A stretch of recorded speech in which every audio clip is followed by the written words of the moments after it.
All right, moving along. All right, so in this chapter, we're focused on consumer behavior, how it all works, the complexities involved. Here, we're kind of looking into the processes that make us motivated, that make us have an emotional sort of appeal to something.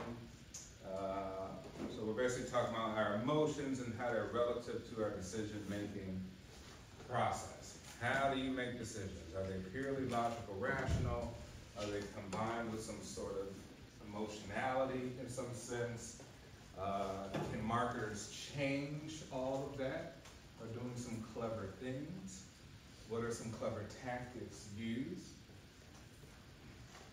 Who can think of, well, first of all, did you come up with anything of your consumer behavior, how it's changed in the last couple years in the way? How you make purchases, in what way? I like to spend a little bit more on like athletic gear and even just casual t-shirts. I'd say.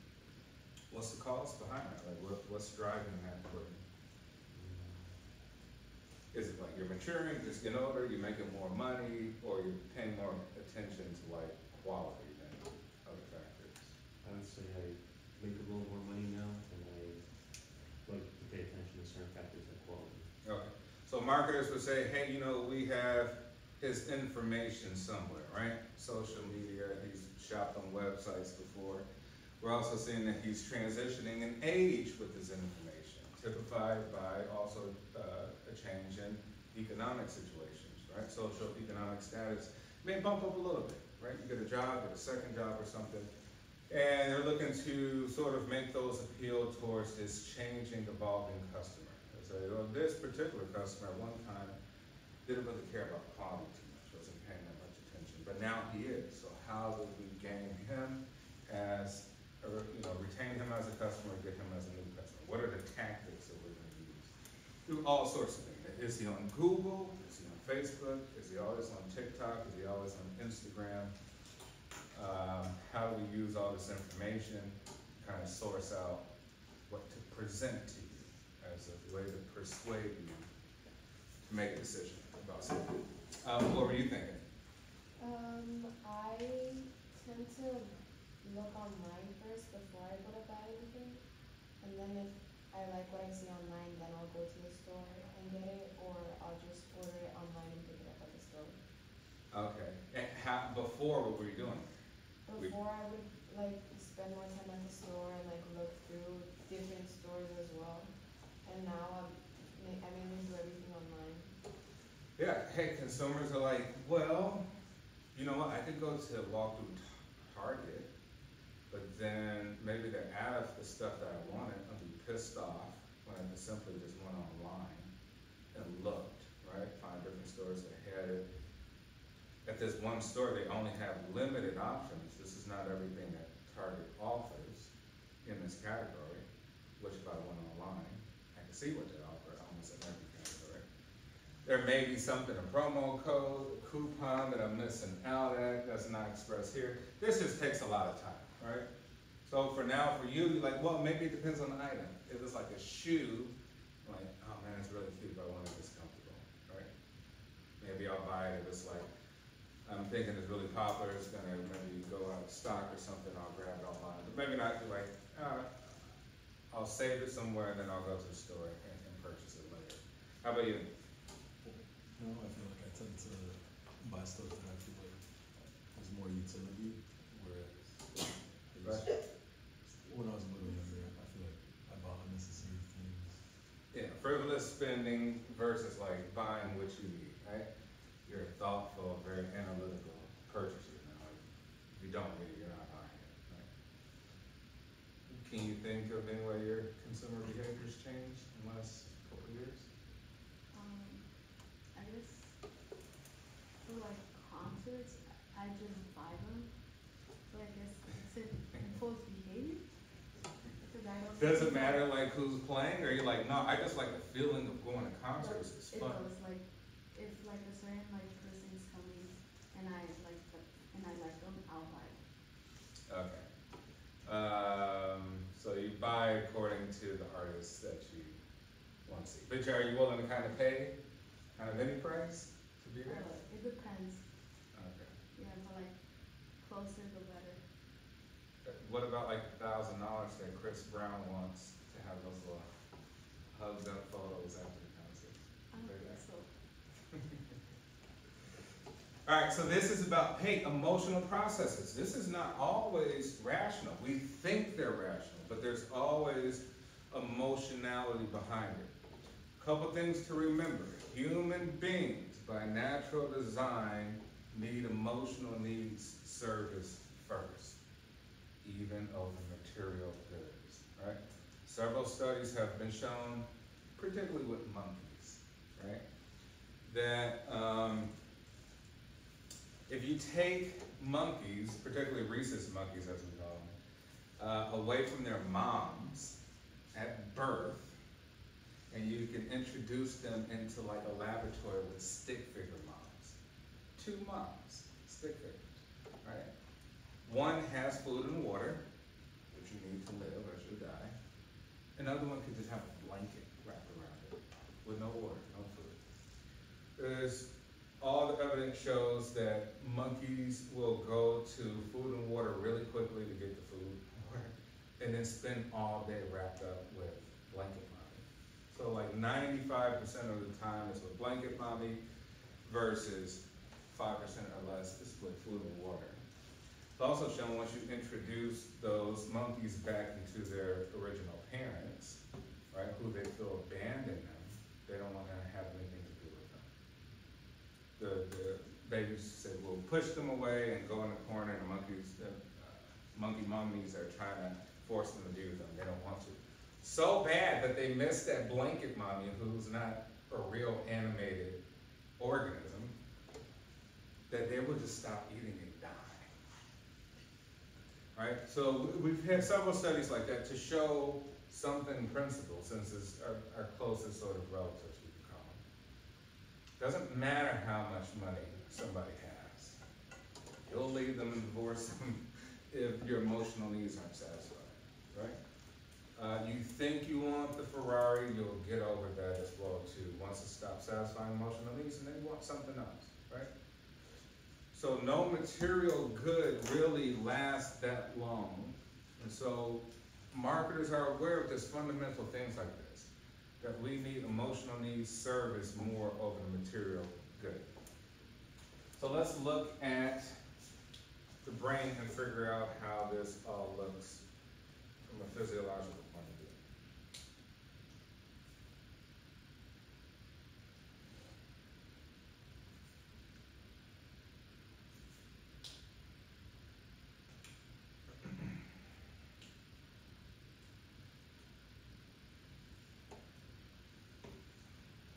All right, so in our brains we have what's known as a limbic system, an emotional system. It's your emotional center, which, and we have what is the amygdala. The amygdala is really tied into your emotions, how you feel emotions towards objects, things, concepts, ideas, right? And it's strong, and it goes to show you when this thing is hiding, these processes are hiding, the front part of our brain, which we'll look at, the prefrontal cortex, which makes us human, really, with all our great logic, it starts to really have low activity. So basically, the more emotion you have, the less rationality you have, right? So when you become overly emotional, your sort of logic starts to go away. Our senses are highly tied into this emotional processing, such as our smells. Smells are highly activated through this emotional sort of center.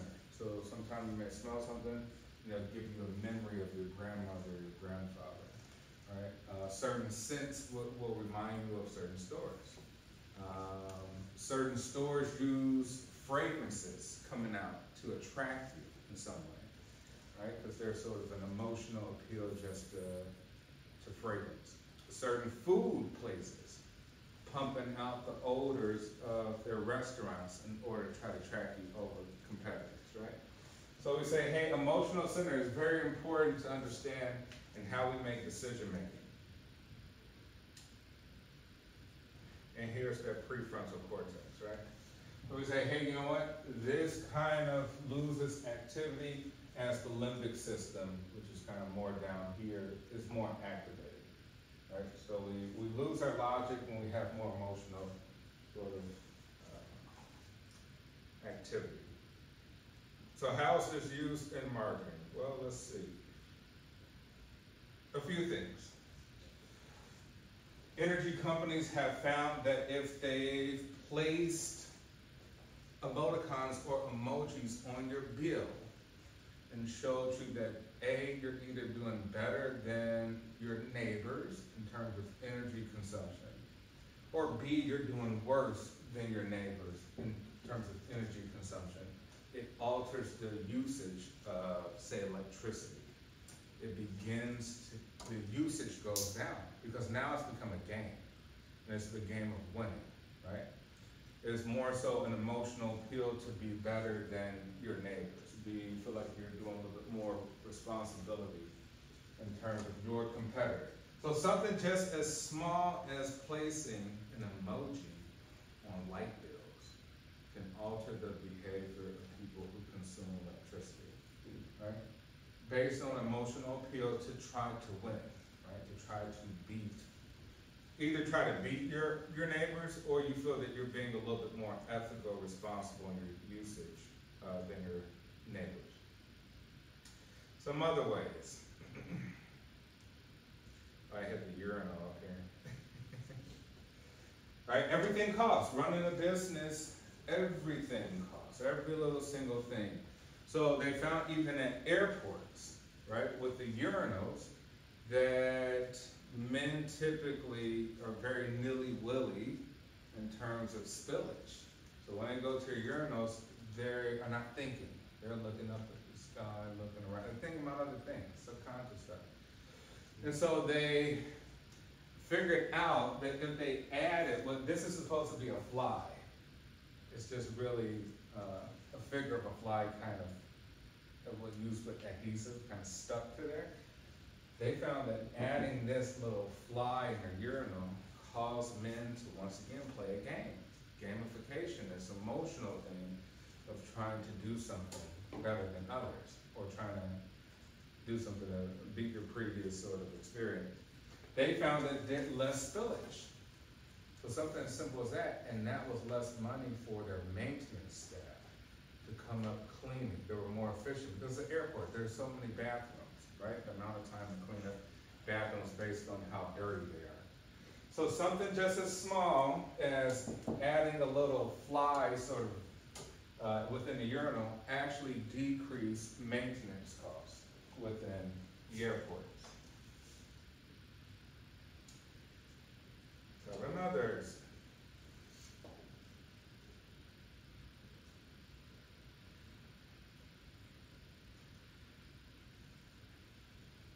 Candy, right? How do you go about selecting your candy when you're in Walgreens, when you're in CVS, when you're in Target? What's your process if you have one?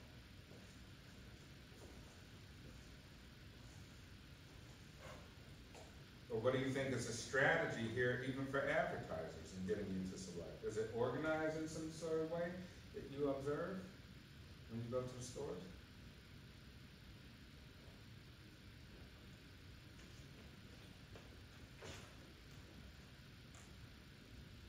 Where's the candy placed?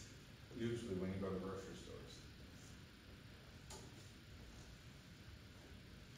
Like Dollar Cash. What's the point of that? So then when you're shopping, you're not feeling kind of like, oh, I'm kind of craving a Kit Kat. Grab one. Right? We know that sugar is the greatest craving, right, out there. And so if we find something that's a small object at a relatively cheaper price, we want to place that close to the register so that you don't think that much. It would be an impulsive purchase instead of strolling through the aisles making conscious purchases.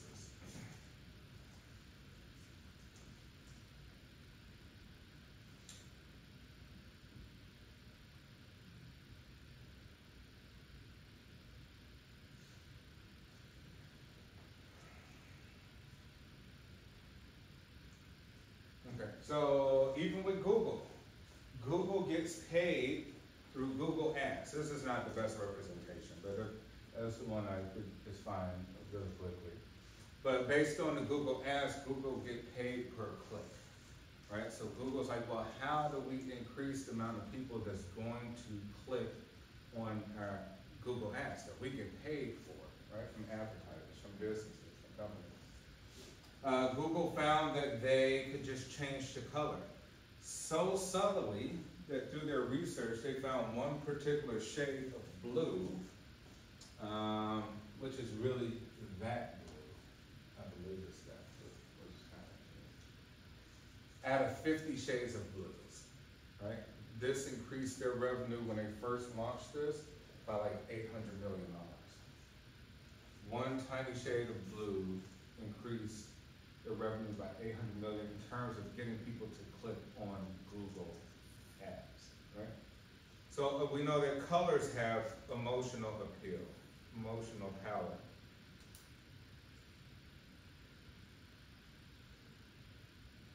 Amazon. When you go on Amazon and you're looking for stuff, how do you make your decision on what to buy? Are you using the reviews as a sort of reference point? Are you going to say, hey, who has the most reviews? Who has the highest rating? All of us probably shop on Amazon. So what do you do? I mean, I'll look at the ratings. I won't dive into like the customer reviews. Sometimes I will, but I do like look at, oh, is it 4 out of 5 stars or something. Is it dependent on the type of product you're looking for? Like a product you don't know much about? And so you kind of like, hey, I'm gonna use other people's, obviously a lot of people bought it. You're thinking that, okay, a lot of people bought it and got good ratings, therefore it should be a good product. Is that the rationale? Yeah. Anyone else? Anyone else disregard the reviews and say, nah, you disregard them? Oh, no, I don't. You use them? I do use them, it also just depends what I'm gonna buy. But most of the time I do look at the reviews. And in terms of what you're gonna buy, it's like stuff you already know about versus stuff you just, Yeah, like if it's my Coffee first time makers. buying something, then I'll look at the reviews, but if I've bought it before, then it's a no-brainer, okay. So think of like appliances, right? We may not all know the technical specs of a coffee maker or a microwave or something, right? So either we're looking for the best looking one aesthetically, but for the most part, we're just kind of using other people's information. So we're influenced socially by other people, right? To say social influence. Obviously, if they say it's okay, who am I to challenge 5,000 people who've already made, well, 8,600 people who've already made the purchase, right? So using that, Google added that feature later on. They didn't originally have that feature, right? They added that later on. And so Google sees that that is definitely working. Let's see a couple more examples. I have a picture of a menu here. Let's see.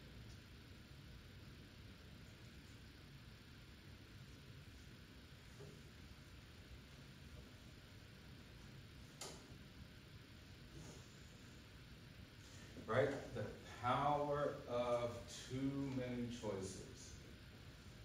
Right? Humans love simplification. We love shortcuts, which we call heuristics. The long way is called an algorithm. Now, algorithms will give you specifically, concisely what you're looking for, as we do on Google searches. But human minds don't work in algorithms. It doesn't work like Google. Our mind works in shortcuts. So we relate one thing to another so that we simplify the process of making a decision to find something. Just like walking into a supermarket and you're like, oh man, I need to find some hot sauce. And so first thing you think of, like, where's hot sauce located? Where do you think hot sauce will be located? You walked into Jewel, Ariano's or something. Where's it located? Well, what do you think? Yeah. All the condiments. Right? First you think of like, wow, it should be located by ketchup, mayonnaise, mustard. You walk there and you're like, no hot sauce. Where would you go next? I have my stories. 'Cause I work at Jewel's, it's in the same aisle. It's in the same aisle, but let's just say for theory of argument. For theory of argument. Let's say it's not there. What will be the next place to look? If it's not in the condiment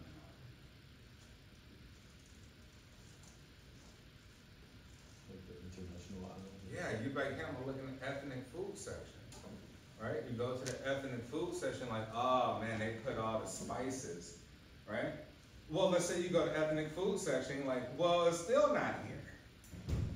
And then third would be spices. Like, oh, dude, they put it by salt, pepper, hot stuff. They did it by like taste profile, right? They didn't put it with just with ketchup and mustard and mayo.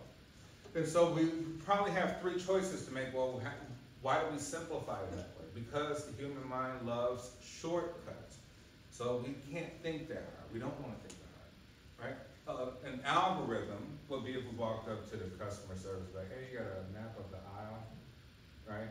Or you went and tried to find somebody who worked there, but dude, you work at Jewel. You tell me specifically, you take me to the hot sauce, right? You're like, I'll get there, but that might take too long, right?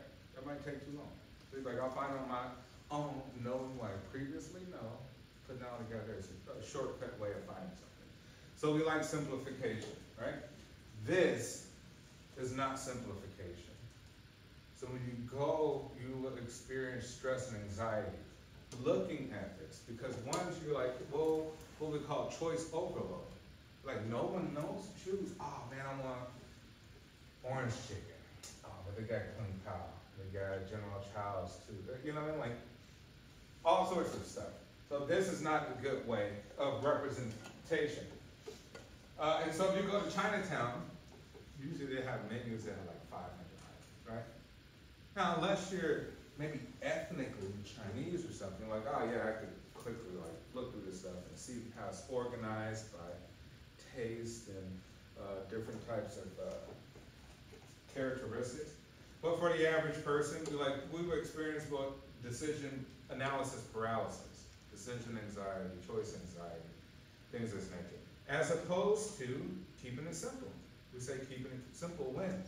So this would be hard to create a chain restaurant in this style. And you're not going to see chain restaurants. What do you see chain restaurants for in terms of Chinese food? Do you name one? What do they do different in this?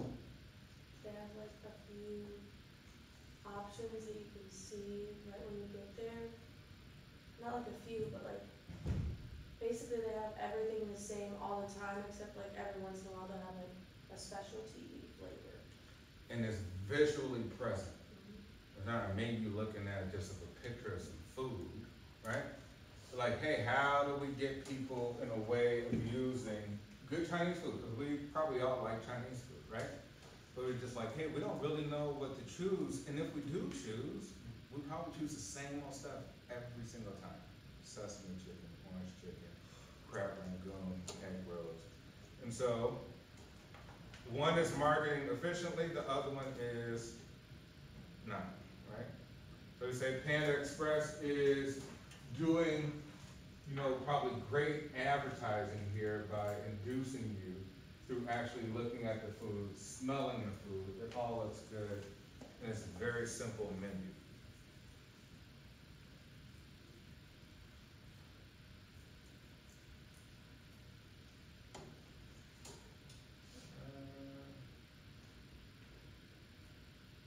Okay, so we need to know our customers. Consumer behavior, mental and emotional processes, physical activity of people who purchase and use goods and services to satisfy needs and wants, right? We're always going to have a need or a want. It's just what option are we going to use to do that? Several studies have been shown that, remember I said those emotional needs, that when people switch from their iPhones to say an Android, that they experience depression.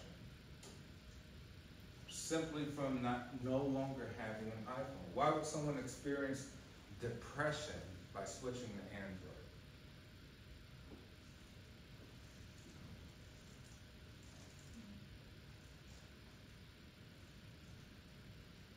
How many iPhone users? Raise your hand. Everybody, including me. Why would someone experience depression by switching to Android?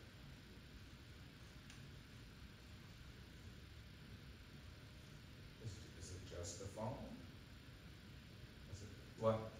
I think maybe like feeling left out, kind of like most of the people around you use iPhone, and I know for like Androids too, you sometimes get made fun of for having an Android. I know because you do that to my friends sometimes, because like everything is different, like the writing and the typing, like the emojis that you use, like everything looks so much different than an iPhone. Yeah, you can write, hey, it can be a social thing, right? I no longer feel connected to the group that I used to belong to, which is iPhone users. I'm not seeing those blue messages pop up, I'm seeing green.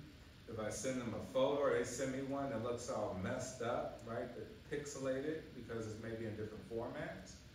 But most importantly, you have an actual romantic relationship with iPhone.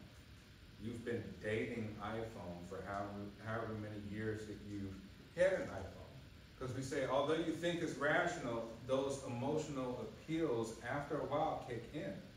So iPhone has been there for you for a very long time. You have a strong relationship with it. And for you to lose it after these many years will cause some sort of mental sort of devastation.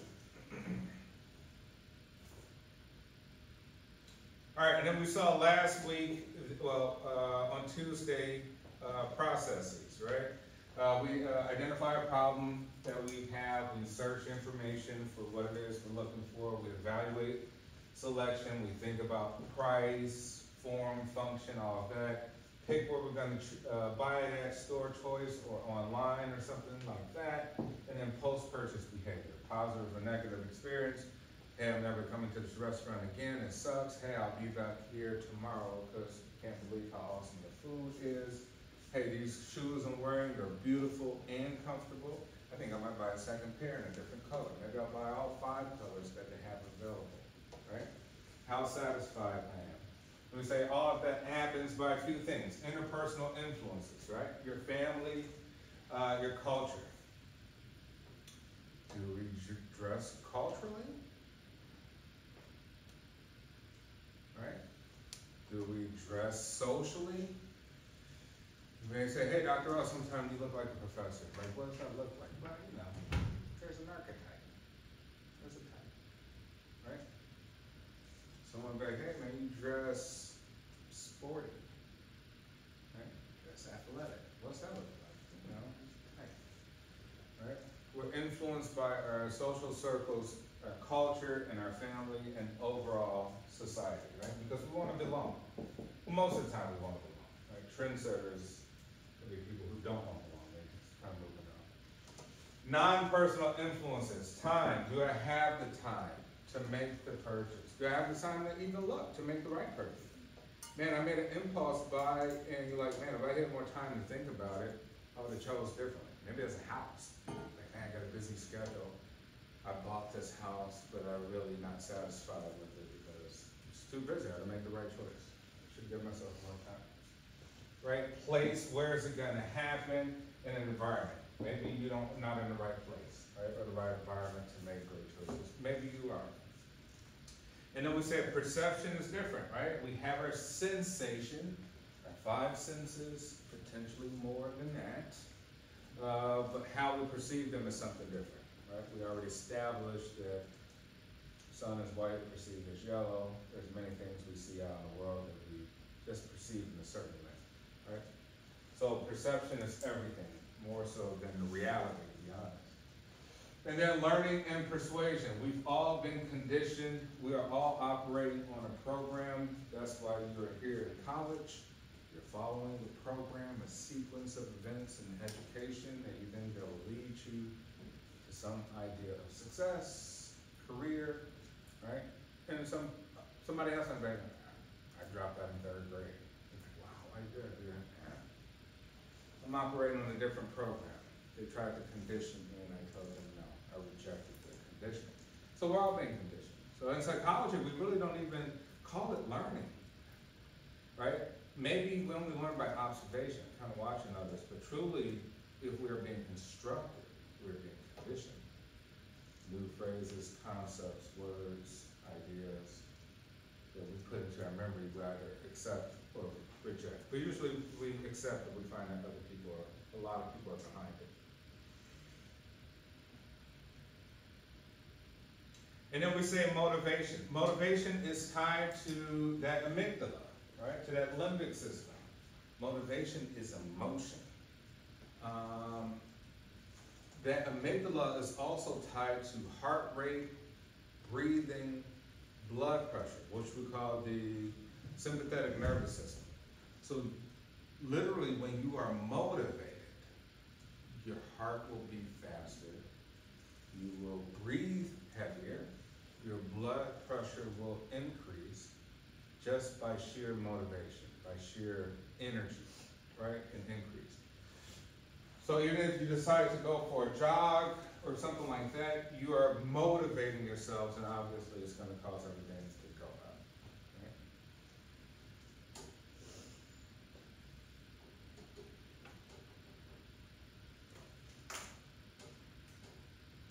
Stimulus impacts the senses.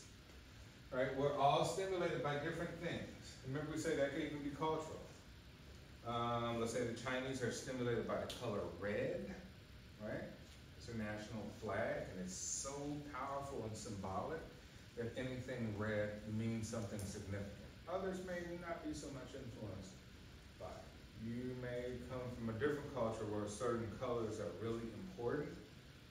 Maybe some things are really offensive, right? But we're stimulated by different things, things that it impacts the senses. So even think of this, in your memory, you come to Concordia and you will remember maybe 3% of everything you learned. You're like, why only 3%? How come I can remember 100% of everything I learned? Well, it doesn't work that way, right? You say in order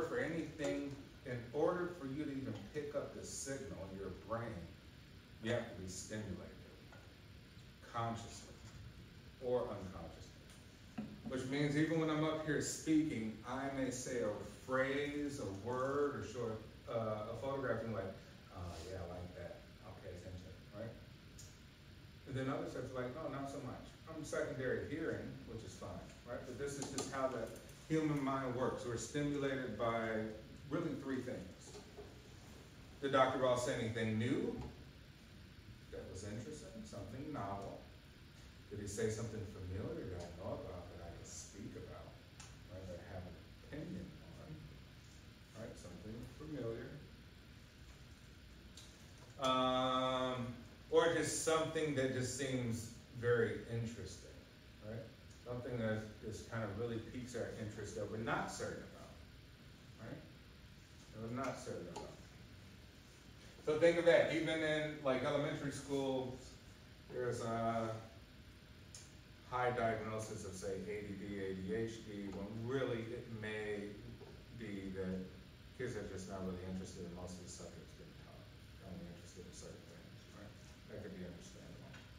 So as marketers, we need to make sure that we are stimulating our audience.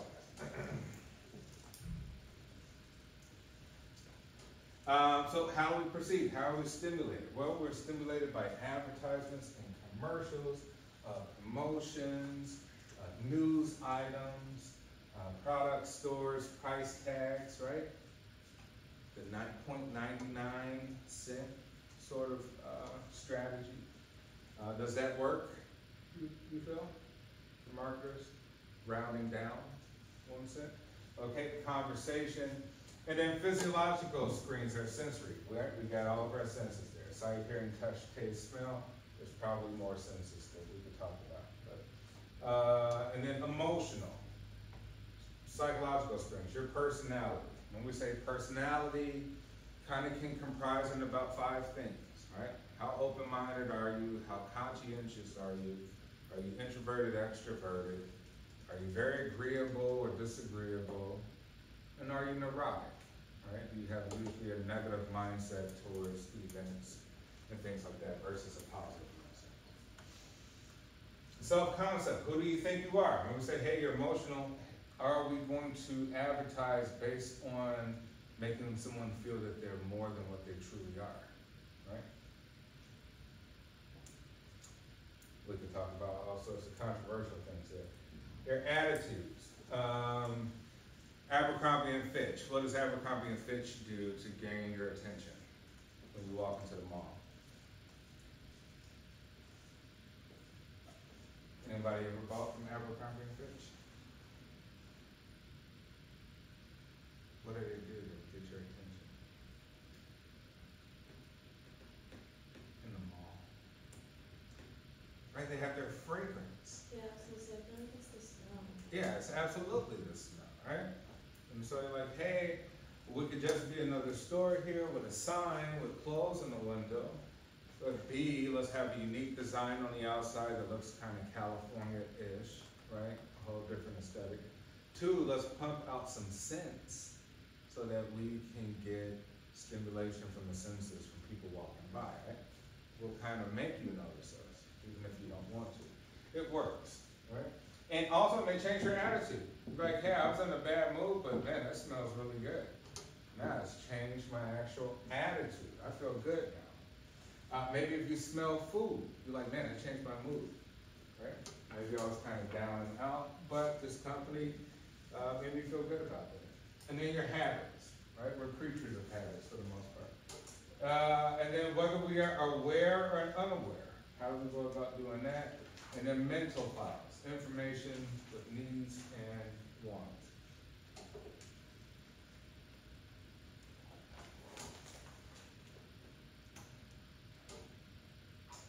All right, comprehending your stimuli.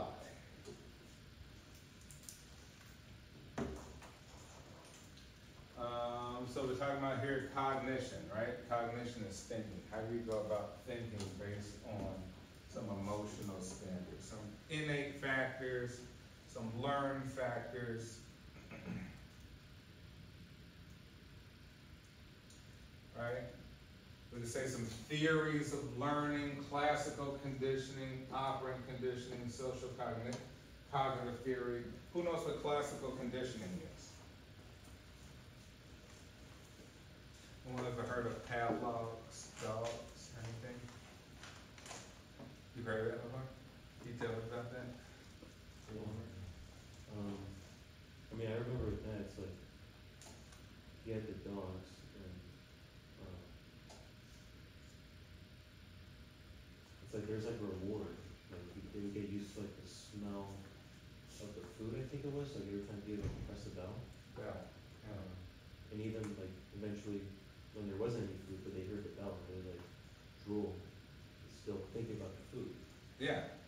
Hey, we think of, hey,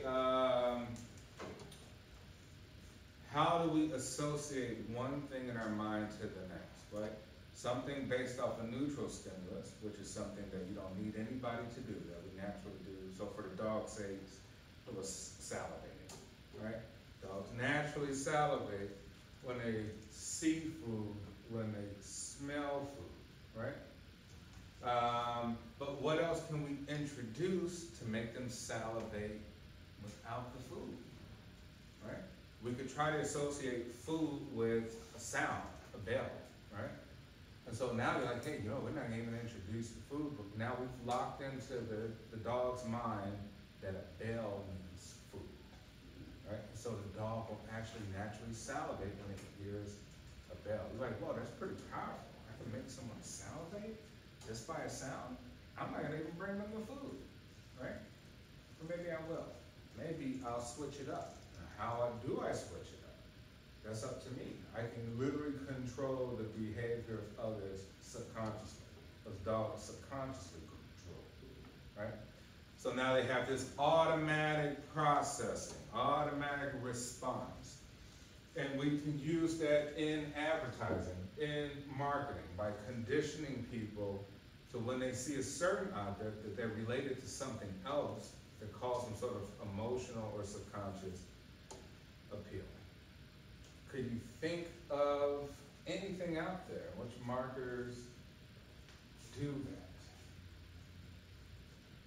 that they relate, that when you see something, you relate it to something else, and it causes an emotional response, an emotional appeal.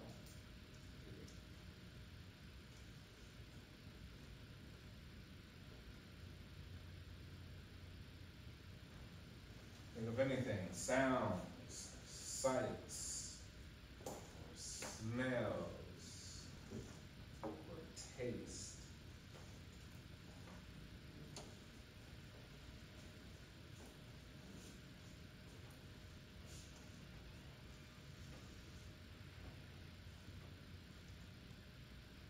When you hear someone pop open a can of soda, is there a particular brand that comes into your mind?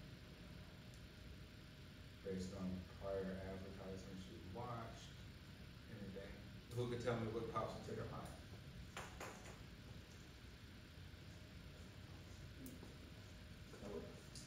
Right, for me, Coca-Cola, right? And you're like, well, why is that? You're like, man, that's the primary thing. So now I relate the sound of soda being opened up through a can to the most primary brand in the world, Coke. You're like, man, it's pretty powerful, right? It may be something, it could be anything, right? It could be Mountain Dew or anything, it could be some off-brand. But just something that simple that we've related, and Coke has used that subconsciously. You're like, I think I remember putting that in, that's what they use it a lot. So much that it's stored in our long-term memory, but we kind of forgot about it, right? It's just a subconscious motivating factor. Operant conditioning. Anyone remember that from like general psychology? Remember we said this one is associating things in your mind with other things to cause like an automated response or an impulse response. What would that be? Operant. Kind of like B.F. Skinner theories and stuff. Were you ever in my psych class? None of my psych classes? Okay. We think here, trying to get you to do something to be really rewarded. But this is more that positive and negative reinforcement. So operant conditioning, like, hey, we could change your behavior by rewarding you, by giving you something, adding something, or taking something away, negative reinforcement, we'll call it, or simply punishing you, which are different. Punishment is different than negative reinforcement. So positive reinforcement, we say, hey, we added something. Hey, son or daughter, if you do your homework, I'll give you a treat. I'll do my homework now. Positive reinforcement, right? Don't give me a treat, mom or dad, I'm not doing nothing. I'm going to struggle to do it, right? It's going to be a problem. I have to keep asking. Hey, son or daughter, if you don't do your homework, I'm going to take your tablet away. Oh, man. All right, I'll do it. Negative reinforcement, right? Took something away to make me do something, right? And punishment is a little bit different because it really, it's not really shown to sort of reinforce any behaviors. It's really just punishment. Right? Think of prison. Like we think prison reinforces good behavior, come out and be a model citizen. That hasn't been shown to be the case. Right? It's not a rehabilitating thing. Usually come out and do the same stuff. So yes, so what operant conditioning, what can we think of that advertisers do or marketers do to say, hey, here's a reinforcement. Here's a little, if you do this, you get this. Right? Or if you don't do this, we take away something.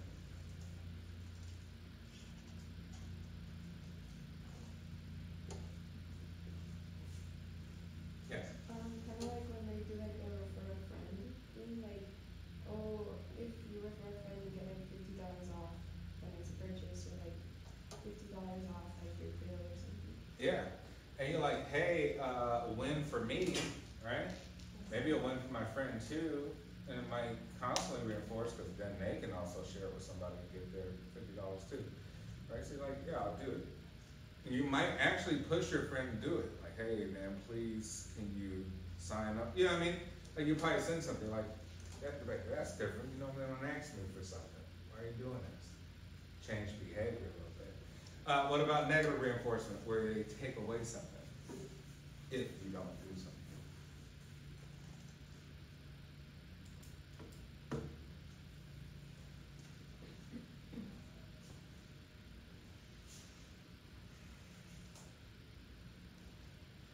right? So think of, who has YouTube Premium? Who pays for YouTube on YouTube? So you all just watch the ads and don't pay? I don't wanna watch the ads, but I use it that much, right? So it's like there's a threshold. You're like, maybe I don't use it that much and not a big deal. But if you constantly are on YouTube, listening to music, songs, all your stuff, and you gotta wait 15 seconds, 12 seconds, 10 seconds, 30 seconds, 2 minutes to get your content, you're like, man, time is really money, right? And time is valuable. So for me, they're like, hey, if I don't pay, they're gonna take away my enjoyment of not being disrupted, right? So we can look that way. And even on the flip side, hey, pay, you get a bonus. What's the bonus? Google, YouTube, no more ads, right? Positive reinforcement, change my behavior by paying for something that you all wouldn't pay for, right? They're like, well, okay, it's interesting. Like, well, how further can they go? Can Facebook and Instagram and TikTok charge you all $9.99 a month? Would you do it? Raise your hand if you'll do it. $10 a month.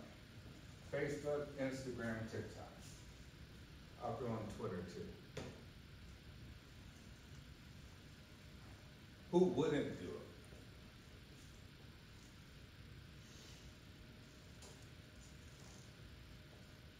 You wouldn't do it? You would stop going on Facebook, Instagram, TikTok, and Twitter? Maybe not all of them, but some of them, yeah, because I don't really use some of them. Which one you use the most? Probably Snapchat or Instagram. So Snapchat or Instagram said $9.99. You're not paying. Right? For the most part, we probably will. Give us some time.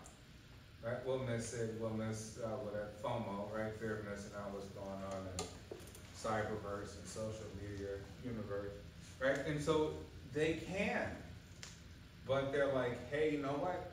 That may also alter the behavior. Some people may, I'm not paying. I'm not on it that much, right? And we always say there's a threshold. So the people who are on the, you just told me for Facebook, like Facebook might not be an issue. Who cares? I'm not on it like that, right? Twitter, you're like, who cares? But if it be Snapchat, Instagram, you're like, well, hold on a second, right? That's a problem. So there'll be consequences for either us as consumers or, you know, the businesses ourselves too. And then social cognitive theory, we learn by looking at others. We are socially engineered, we're influenced by other people. TikTok influencers, online media influencers, people in our social groups, right? We are learning through that sort of process.